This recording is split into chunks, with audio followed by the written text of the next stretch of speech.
Welcome to the Company of Dads podcast, where we explore the sweet, silly, strange, and sublime aspects of being a lead dad in a world where men, who are the go-to parent, aren't always accepted at work, among their friends, or in the community for what they're doing. I'm your host, Paul Sullivan. Our podcast is just one of the many things we produce each week at the Company of Dads. We have various features, including the Lead Dad of the Week. We have our community, both online and some in-person events. We have a new resource library for all fathers. The one-stop shop for all of this is our newsletter, The Dad. So sign up today at thecompanyofdads.com/thedad. Today, I welcome a triumvirate of top thinkers on kids and parents. Catherine McCarthy, Heather Tedesco, and Jennifer Weaver. Catherine is a psychiatrist focused on stress, anxiety, and the developing brain. Heather is a psychologist, so PhD as opposed to MD, who works with parents to make their lives less stressful and also to help their children thrive. And Jennifer has been ranked one of the best child therapists in the Washington, D.C. area for years. And we're here today to talk about their very new book, Raising a Kid Who Can, Simple Science-Based Strategies to Build a Lifetime of Emotional Strength. Welcome, Catherine, Heather, and Jennifer to the Company of Dads podcast. Thanks for having us. All right, I can't resist. I like low-hanging fruit. I mean, is there a good joke you tell about how you came together? You know, a psychiatrist, a psychologist, and a therapist all walk into a bar. Well, that's what I wanted to to have as the title of the book. I mean, really precisely that, but nobody really responded to that email. That was a shame. I think shrink wrap was another one that nobody responded to. And bottom line is we've been friends for years. And Jennifer, you want to add to that? Yeah, just that we also have joked that actually the scary thing about our book is as if the three of us, you were trapped with the three of us in an elevator for an hour or two, and then we told you all the things we are obsessed with. So that's actually our book, the three of us in an elevator for 2 hours. I am a great proponent and I appreciate therapy, but that sounds terrifying. I got to be honest, that sounds absolutely terrifying. You said you've been friends for a long time, but obviously very accomplished in your own fields. One thing we know, though, unfortunately, about a lot of medicine is that there's not always a lot of overlap, but you found a way to work together. So what was the genesis of this book? How did it come about, and how did you three decide to come together and write it? Well, we've been thinking and talking about this book separately and together for many years. And it was in response largely to questions we would get from the parents and the families that we worked with, which is they would say, there are so many great books out there. I bought a whole bunch of them, but I haven't really read them. It's a lot. Isn't there just the cliff notes to parenting? How do I know what to do? And so when the pandemic hit and the three of us were like every other human floundering and trying to figure it out, we took that as our impetus to get together, and we sat around, many, many hours and just talked and brainstormed and tried to figure out how we could provide this resource that we thought parents would benefit from at a point in time when we thought they most needed the help. Took a little longer than the pandemic to write the book and get it out there, but I feel like I can confess everything with the three of you. You won't judge me. You're used to this, but many years ago, before our third child was born, we bought a new house and we moved. And I'm a super organized guy, and I had this entire box of parenting books. From what to expect when you're expecting to dad's daughter, everything. And I stacked them so neatly in the library in our house, and then I felt awful, because so few of the spines had actually been cracked. And I'd just go and I'd buy it, and I'd read the back. Like, this is fantastic. I'm going to learn everything. How did you set your book up so that the spine will get cracked? Or if, when somebody buys this, what do you say to them? Like, you need to crack the spine, because here's what you're going to learn from our book. So we set it up almost like a Rick Steves travel guide. He was our muse. So you can go to Istanbul for a day, or you can go stay a whole week if you want, because we know that most parents don't actually want to read a parenting book from beginning to end. Not all parents, but lots of parents don't. And this way you can dip in and out, super skimmable. And then we have all these illustrations in it too. And part of the deal of those is to help you remember some of our tips and tricks. The illustrations are to sort of jog the memory, but also, frankly, they're also to help the brain relax and recognize that, like, it doesn't have to be that serious. These are ideas. They're not requirements. I don't know, Jennifer. So this means like I could be in temper tantrum world for a day, or I could stay for a whole week. That's exactly right. Your choice. Very appealing. Very, very appealing. You know, Catherine, throw us something else here that may be in that book besides temper tantrum world. Well, we give you what we call the top 10 essentials, and it's what we see is these. If you, again, like stuck in the elevator, but you could be in my office and it would be a lot more comfortable. But what are the most important things to not, and I hope they can forgive me for saying this, for not totally screwing things up as a parent, at the same time having humor and self-compassion along the way. So we highlight not just behavioral issues like attention, self-control, but how in this world where there is so much anxiety and so much reason to be fearful as a parent, how to be able to parent without always through the lens of fear, at the same time protecting your child. Yep. You know, it's interesting. When my kids are 14, 11, and 6, and when the 14-year-old were looking for a school, for an independent school, you know, whatever that would have been 11 years ago, we went in, and this one school really impressed us, and their pitch from the head of school was, we will help you create a 30-year-old that you'd like to sit next to on the train. And, you know, I live outside New York City, so you're on the train a lot. The tons of horrendous human beings on the train with you. And so you think that really, you know, registers with you. Like, you don't want to be the guy who's mansplaining and spreading out. You don't want to be the guy who's had 14 drinks and is somehow going to get himself home for the train. You don't want to be the guy who's yakking on the phone. You want to, you know, and that was really compelling. They didn't say, you know, we're going to get your kid into Harvard. We're going to turn your kid into Division I, you know, lacrosse player. And that, at least for my wife and me, that really, you know, registered with us. But, you know, we had another author on the podcast a couple of weeks ago who just wrote a book called Never Enough. It's all about achievement, you know, culture. And in some of the communities where I live, surely where you are in Northern Virginia, there's a tremendous amount of pressure, and the parents bring.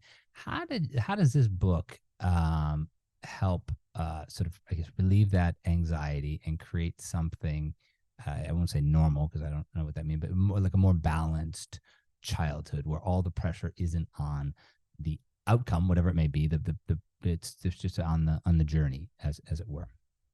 Well, I love that about the 30-year-old, because we look at it as like playing the long game. One of the other titles we were thinking about was like looking at it as a playbook, like look at the bigger picture. And even though we can all say, just like it said, you can play a long game and be thinking about that 30-year-old, but at the same time, the world is telling you, you know, college matters, or you know, are you going to get on this team, or are you going to get this grade? So having a very, you know, human understanding of you can be getting all this information, especially now where the world is going so fast and so much fear-based thinking. And now there's even like, I think it was Minnesota, it's a big survey that came out in the past year where still in high schoolers across the state, that the main stress is people, no matter where they're coming from, worrying about college. So how in this world where there is at every moment where you can look on your phone and feel bad about yourself, how do as humans look at really what is the bigger picture, and at the same time, you know, highlight that no matter what we believe, you can manage it. But what's the answer? How do we look at that? Yeah, yes, absolutely. I work only with parents, and so I've had this conversation quite a bit, to be honest.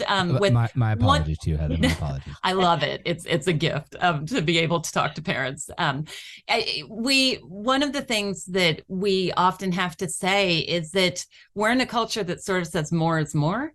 And we're also in a culture that really does have that achievement focus. And I think each of us as parents needs to do a little internal prioritization. And so part of how we hope this book will help parents is to show them exactly what is that long-term big picture human qualities that tend to lead us being adaptable, being psychologically comfortable in our skins, feeling good, having good relationships with others. All of the things that we know parents want for their kids, because we often ask them that. I used to ask every client I had, how would you like to describe your child to me when they're 30 years old? It's a very similar idea. And never did they say, I want them to be the, the most cutthroat, most decorated Nobel laureate. They said, I want them to be happy. I want them to have a fulfilling life. But when we're in this, kind of parenting as a verb active stage, it's so difficult to be able to look that much farther ahead. And it's frankly, sometimes a matter of conflicting priorities where we might both want our kid to succeed and achieve at the very top. And we want them to be grounded and healthy and balanced. And sometimes we have to make those hard choices. And it might be, does it mean that we want to do X activity, even if it's going to put all of this other downward pressure on the rest of our lives? Different answers for different families, but it's worth considering. Yeah, I'm also pretty sure that the parents who are the most cutthroat people out there have their kid running wind sprints, and they're not sitting, and they're yelling at them, so they're not sitting in your office doing that. I've had some real skeptical people, especially some real skeptical dads over the years. Well, that's actually one of the things I said in the book, like how you sort of, you have people who, I guess I put myself in the true believer category, like the long game is important, therapy is beneficial. And then you have people who, and then at the other extreme, instant gratification, therapy is a bunch of nonsense. And of course, that makes it too simplistic. You have people all the way in between. How do you reach those people? I always say, like, it's easy to reach the evangelists. It's easy to reach the early adopters. They want this, and they're going to be receptive. Jennifer, I see you there. How do you reach those people and bring in the people who are, further along that spectrum toward, skeptical, who probably would benefit the most from this book? Well, that's a great question. We'd love to reach those people. I'll tell you who would really love those people to be reached is their kids. So I see kids almost exclusively, and I hear from some of these kids. Sometimes parents will drop kids off in psychotherapy offices, and it's very hard for them to look at themselves, but they are really wanting to support their kids. They want their kids to either achieve or feel well. And so I think coming from the perspective of the child, sometimes children can be very direct with their parents about what they actually need. Sometimes I think we serve as a little bit of a translator for that, of the child saying, I'm struggling here, I'm needing this thing. The parents saying, I don't know what's wrong with them, but oh my gosh, fix them. And then I think sometimes we can serve as a little bit of a bridge for that. And that can, parents want the best for their kids. They just don't always agree on sort of what the right path is there. I like that, Jennifer, because then, when the parent shows up and says, just fix my kid, you can say, like, I'll talk to your kid. And then I have this friend, Heather, and I'm going to send you the parents. That's literally what we do. You have understood our triangle. That's it. That's literally, and I will say often the first point of entry between the three of us is me. I'm the child therapist. And then looking at psychiatric medical care with Catherine and looking for parent support with Heather. You've literally just described how we operate almost always, not always, but frequently. The point of entry is through me, especially with the skeptical parent. I think so much that parents just, if they knew the why, because a lot of this can sound good, like, I want my kid to be happy, but to understand why a lot of our advice and our essentials may seem paradoxical about tolerating anxiety, and the world's going to make you feel really bad. So you got to learn to tolerate at the same time. You don't want to be doing those sprints, but to understand, and we keep it, short and sweet, but just the reasons why, if you do this will help. And it's meeting them where they are from that, what we call that little bit of background in the science, but it's not too long, not too dry, just enough to keep the tension and to see, oh, this makes more sense. And she makes such a good point too, because sometimes, and Heather in particular is great at this, around the knowing the data, knowing the statistics. Skeptical parents, if you tell them, well, here's what the science shows, I don't know what to tell you about this validation thing. Sounds like a bunch of hooey to me too, but man, the science is there. Like, what are you going to do? Yeah, I love it. Now, I live in this town that's youth sports crazy, and fortunately, I say this fortunately, my kids are all mediocre athletes just like me, and they're not an elite athlete like my wife was, because they get sucked into this. And we're talking about anxiety, we're talking about academic pressure, but sports is a whole different kettle. And you see these kids thinking, well, they'll get a scholarship, or they'll and I've been fortunate in previous career, know a lot of professional athletes, and it's impossible. It's impossible. It's dumb luck, but they still hope for it. You said this idea, in the pandemic, everything changed. You start thinking about this, and of course, lots of good ideas came out of an awful time in the pandemic. But that gave you, I'm going to assume that gave you sort of the mental bandwidth to think a little bit more expansively, and then you actually had to get down to it and write it. But I almost think it was a better period for you to write it these 3 years since the pandemic. And I may put this one to Catherine first, coming as a psychiatrist, and, for listeners, she's the one who can prescribe medicine if necessary. I also talk to people, obviously, but I mean, have you seen a fundamental change in the anxiety levels, or in the diagnoses of, I have a child with ADHD, and the diagnoses of certain challenges that, may or may not require, medicine, and therefore may or may not require, a more persuasive talk with parents to sort of explain what's going on with their children? Well, multiple layers of that question. From an anxiety and depression standpoint, well before the pandemic, and without totally bashing the modern age and social media, there had been a trend, especially in girls, of increased mental health needs and diagnoses, and legitimate anxiety and sadness causing distress well before the pandemic. And then with the pandemic highlighting, the acute crisis and what happened when humans are forced to do what humans evolutionarily are not adapted to do, which is be in isolation without connection, and always being in one place at once.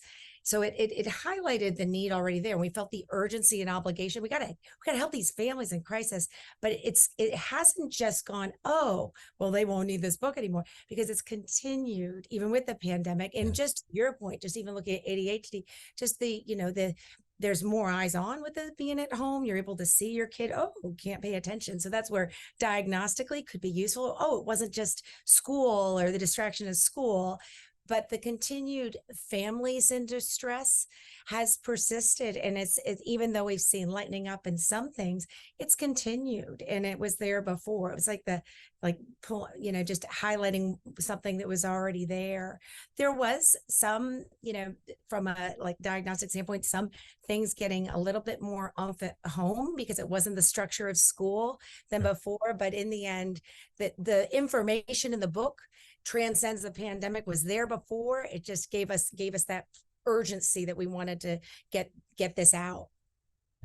And Paul, sorry, I'll just say that, we are big believers in trying to get something good from the challenges. And there's this paradox in human beings where we and particularly a paradox for parents, where we want for our kids the easiest possible path. We don't want them to suffer, to be in distress, to feel sad, all of those things. And yet we also know that those are requirements for growth, and that our kids will be very poorly equipped for the rest of their lives if we parents make things too smooth, too protected, too easy. And we saw this pandemic throwing everything upside down as a huge opportunity for parents and for people to be able to become more adaptable and better equipped for the rest of their lives, whatever those are going to look like. Yeah, I want to follow up on that, Heather.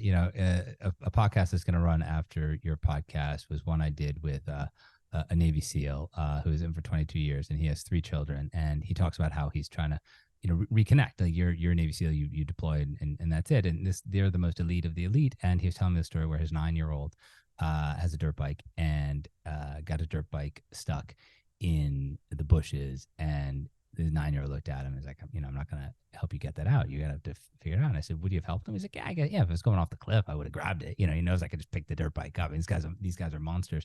They're so strong. And I was like, wow, okay, that kid is going to be completely self-sufficient. But, most of us are not raised by Navy SEALs who've earned, 3 Bronze Stars and a Purple Heart and all this, and yet at the other extreme, the joke is used to be the helicopter parent. Now it's the snowplow parent. And it brings you back to this book that came out, 10 plus years ago by a guy named Seamus Khan. And it was called, a sociologist. I think he's at Princeton now. And it was called Privilege.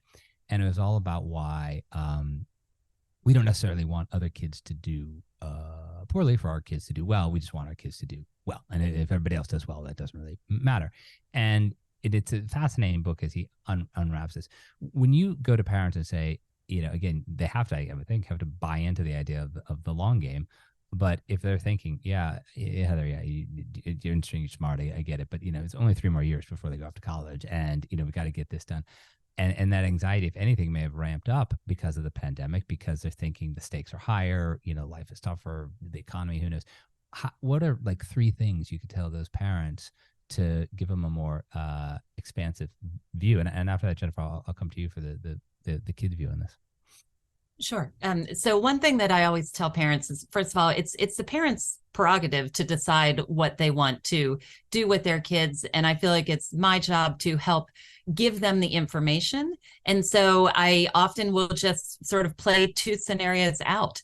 If you focus too much on the college as the end game, and, what does that mean if your child doesn't get in, if your child gets in but doesn't like it there, et cetera, versus, again, kind of bringing it back to what a parent's true deep goals and intentions are, because parents all want the best for their kids. It's not that, we parent sometimes out of fear of not doing right by our kids. And that often takes us the wrong direction, because that fear-based parenting keeps us really in fight or flight, short term. Let me just maximize today because I don't know what's coming. And so a big thing we really want to do with this book is to help parents see this, kind of their kids of all ages, that these are human qualities in our 10 essentials, that if you focus on them for your kids and, quite frankly, for yourself, that's our little, 10th essential, that it takes so much of that pressure off that leads us to be so fear-based in the first place.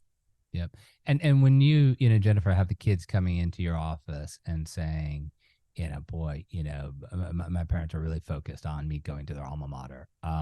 And I don't know if that's right for me, or I want to do this. What language can you give them to go back and talk to their parents in an effective way to communicate how they feel and what they want? Well, sometimes just putting everybody in the same room and having conversation together can make a huge difference. But I'll tell you, actually, a lot of times what we will also see is a whole group of kids where the parents are saying, hey, look, we don't care if I went to Columbia, but you don't need to go to Columbia. It's really all right. And you could go to Brown like your dumbass. Yeah. Don't worry about it. It's fine. Well, right. So 2 things happen. One is, right. But they're wearing their Columbia sweatshirt all day long. So it's a little bit hard. It's a little bit of a mixed message. But honestly, I do think many parents really don't recognize that's not necessarily required. The pressure on the kids for each other within the soup of their schools, within the pressure of each other, the status of these things, the fear that they have for themselves, it is hard for them to be able to see what we all can see in terms of the long game, the priorities. It's very hard for them to not see that, in fact, 5 clubs and 4 APs, sure. And the sad thing is, it really could get you into Columbia, and 3 APs are going to lead you to Brown, and, or whatever. They're not wrong. But my godson is at Brown. I think Brown is a fine school. I don't want this to go on. Yeah, I know. I don't know why everybody does that to Brown. Yeah.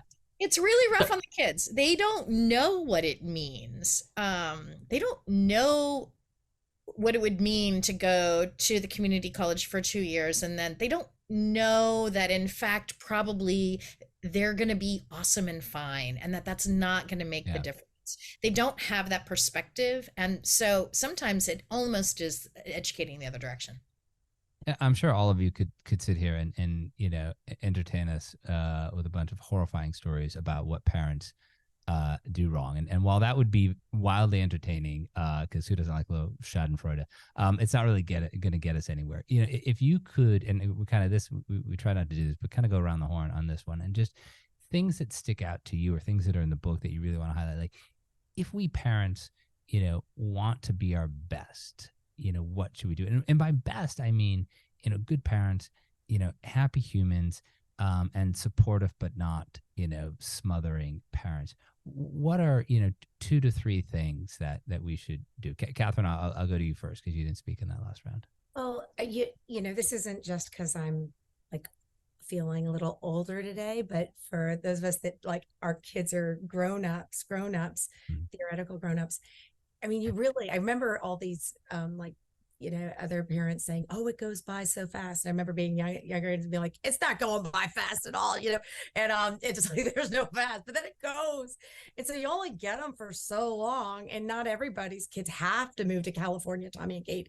But that really, you only get them for so long. And what are you going to be building when it comes to your relationship and connection? So connection and your future relationship, it has a big piece. And the world is so hard, in so many ways, with so much fear and always someone else, going to this or getting this, that in the end, having, home being a place where no matter what, we got this place for you, that we fully support you. We believe you can do it.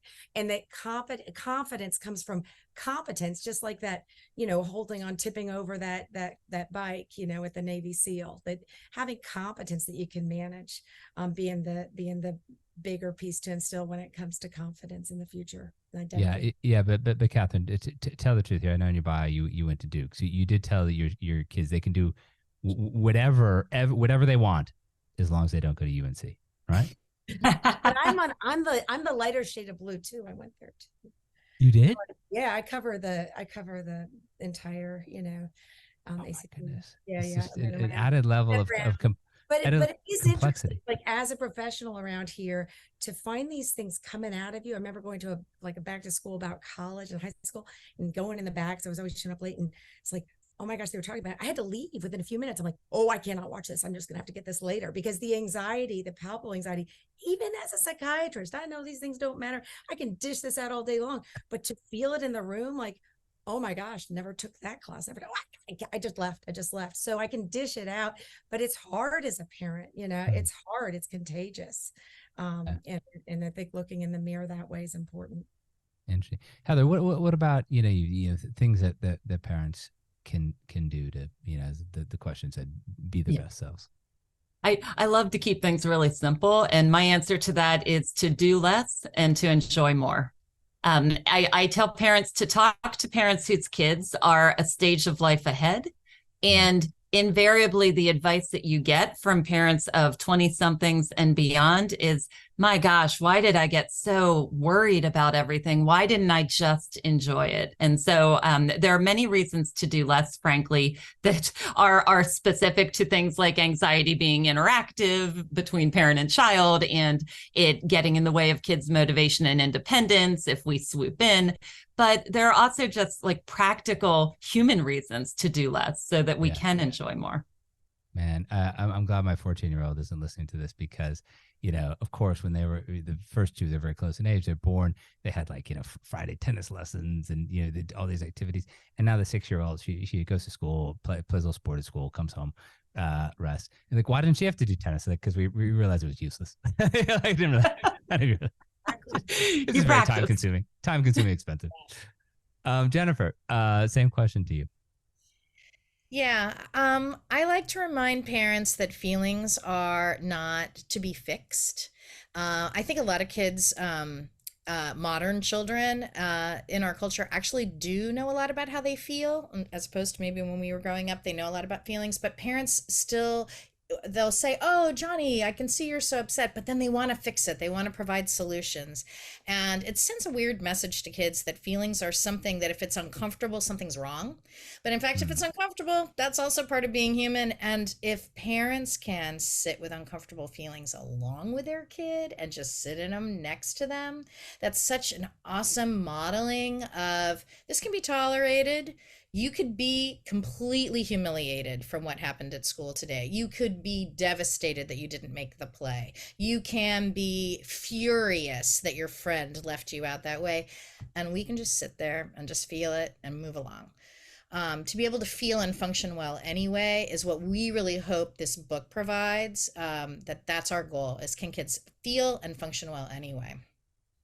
This has been fantastic. Catherine, Heather, and Jennifer, thank you so much for being my guest on the Company of Dads podcast. The book, again, is called Raising a Kid Who Can: Simple, Science-Based Strategies to Build a Lifetime of Emotional Strength. Thank you all again. Thank you. Thank you. Thank you. Thank you for listening to the Company of Dads podcast.